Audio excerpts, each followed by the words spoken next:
સુરતના સ્મશાન ગૃહોને અત્યાર સુધી CSR ફંડ હેઠળ મળતો વિનામૂલ્યે ગેસ પુરવઠો હવે તબક્કાવાર બંધ થવાના સંકેત છે।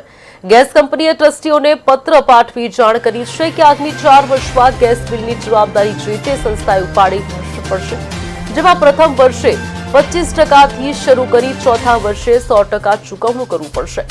કુરુક્ષેત્ર સ્મશાનના પ્રમુખ કમલેશ સેલરે ચિંતા વ્યક્ત કરી છે કે જો ખર્ચ વધશે તો મફત સેવા ચાલુ રાખવી મુશ્કેલ બનશે અને અંતિમ સંસ્કાર માટે ફી લેવાની નોબત આવી શકે છે।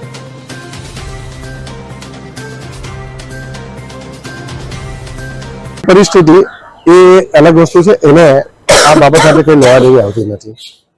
જે ગુજરાત ગેસ કંપની તરફથી પરિપત્ર પાઠવવામાં આવ્યો છે દરેક સ્મશાન ગૃહોને, એના મૂળ 1998 થી બંધાયેલા છે। જ્યારે કુરુક્ષેત્ર પર સૌ પ્રથમ 1998માં ગેસ કંપની સાથે જ્યારે આપણે ગેસની ભઠ્ઠી સૌ પ્રથમ નાખી ત્યારે યોગના યોગ આરોગ્યના ડેપ્યુટી કમિશનર સુરત મહાનગરપાલિકાના આરપી સિન્હા સાહેબ હતા। તે જ રીતે ગુજરાત ગેસના MD બી સિન્હા સાહેબ ભાઈ હતા અને ગુજરાત સરકાર પર્યાવરણ મંત્રી તરીકે ભગુભાઈ વિમલ હતા। તો એમના સંયુક્ત એક કોલેબોરેશનથી એક સેતુ નામની જે long form social economic forum transformation forum છે કંપની જે ગાંધીનગરથી રન થાય છે, તો એમને મધ્યસ્થી કરીને એમને સમજાવીને જે પર્યાવરણ દિશામાં કામ કરી છે CRS ફંડોનું મોનિટરિંગ કરી કે એ સંસ્થા કામ કરે છે, તો એમની પાસેથી ગુજરાત ગેસને એવું કરાર કરવામાં આવ્યા કે જે કંઈક સુરતની સ્મશાન ગૃહો છે એ જો અગ્નિ સંસ્કારના એમાં હેતુસર આ ગેસ વાપરશે તેનું તમામ બિલ અમે આ સેતુ સંસ્થા દ્વારા ચૂકવશું।